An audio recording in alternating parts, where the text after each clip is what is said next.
Até pouco tempo atrás, era comum encontrarmos profissionais de ramos bem pouco conhecidos, alguns até bizarros, e que hoje em dia estão sumidos ou prestes a sumir da lista de profissões. Por vários motivos, sabemos, mas o principal deles foi a tecnologia, que, aliás, vai vitimar muitas profissões nos próximos 10 ou 15 anos. Vamos lá?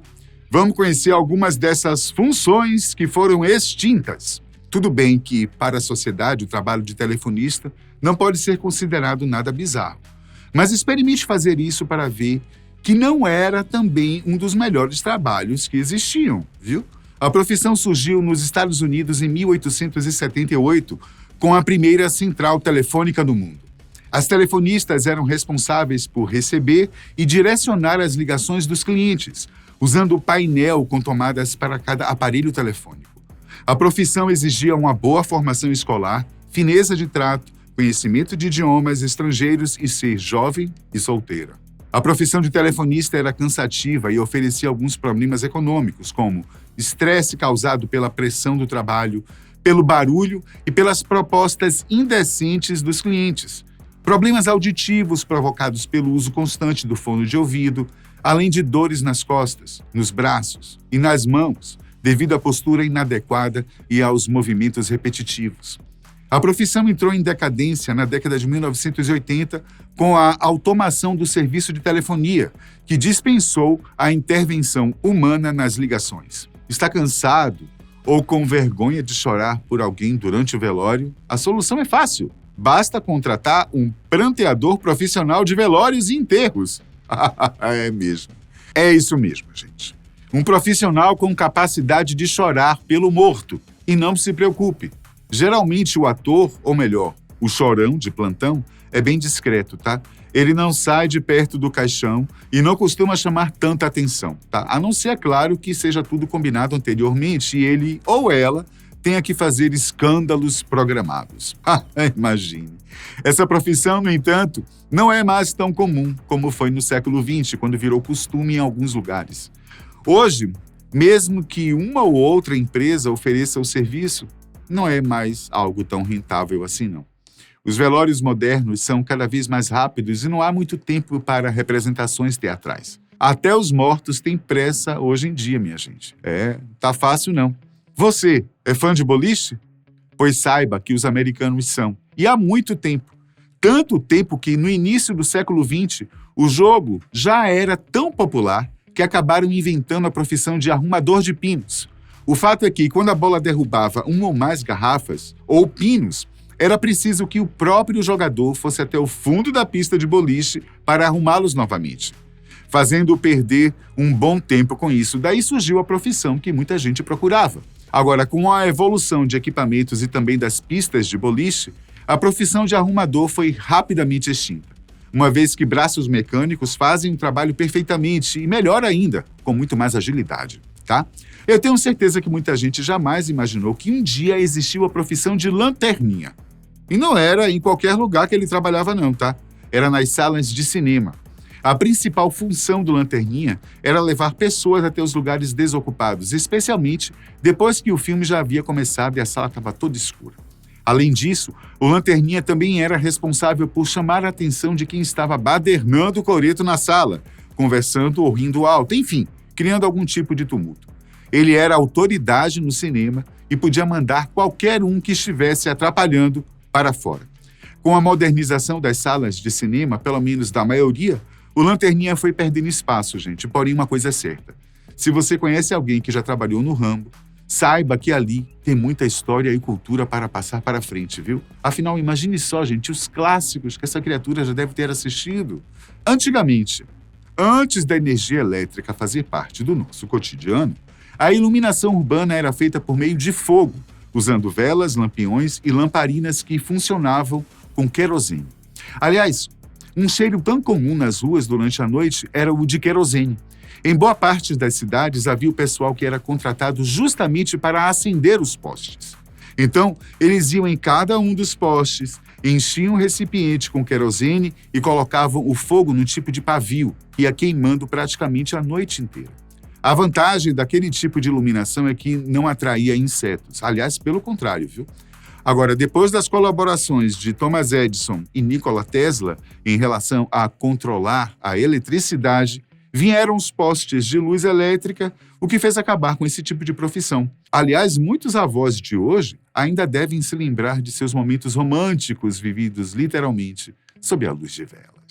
Dá uma assuntada aí com eles, tá bom? De repente você fica sabendo de coisas interessantes e engraçadas. E aí manda pra gente, tá? Na época da monarquia, alguns reis e rainhas, com medo de serem envenenados durante a alimentação, costumavam ter ao seu lado um súdito, geralmente um escravo, que era obrigado a comer um pouco do que estava no prato antes de seu amo saciar a fome.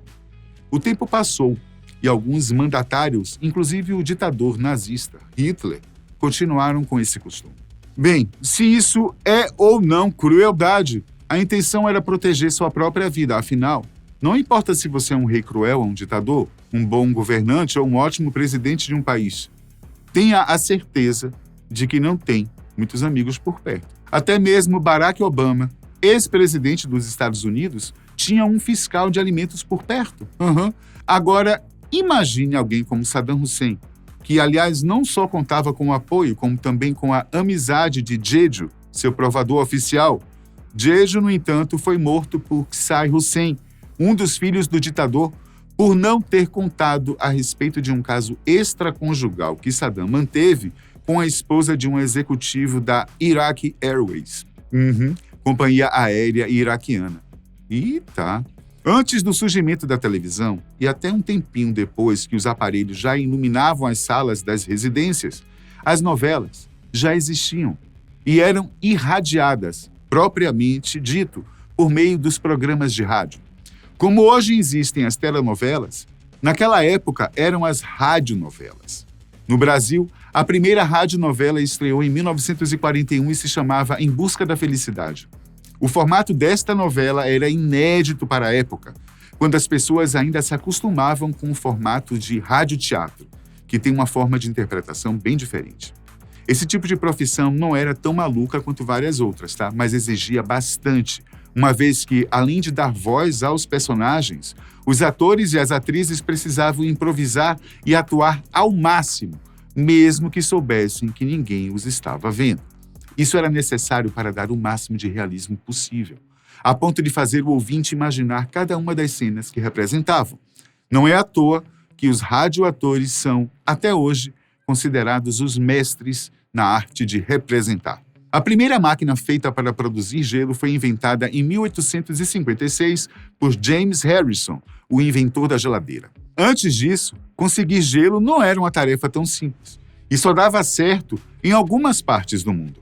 Afinal, tinha que ser uma região onde a água se congelava naturalmente, pois não havia outra forma de coletar gelo. Em países como Canadá, Estados Unidos, Inglaterra, Suíça e outros países europeus, a profissão de cortador de gelo não era tão comum, devido aos riscos que ela representava, mas dava um bom dinheiro, para o profissional. Seu serviço era cortar blocos de tamanho considerável, colocar numa carroça e levar ao povoado castelo ou para outro lugar que fazia os pedidos. Só que aí veio o Sr. Harrison e com sua geladeira aos poucos foi minando a necessidade dos profissionais do gelo. Principalmente depois que a geladeira passou a depender somente da energia de Thomas Edison para funcionar.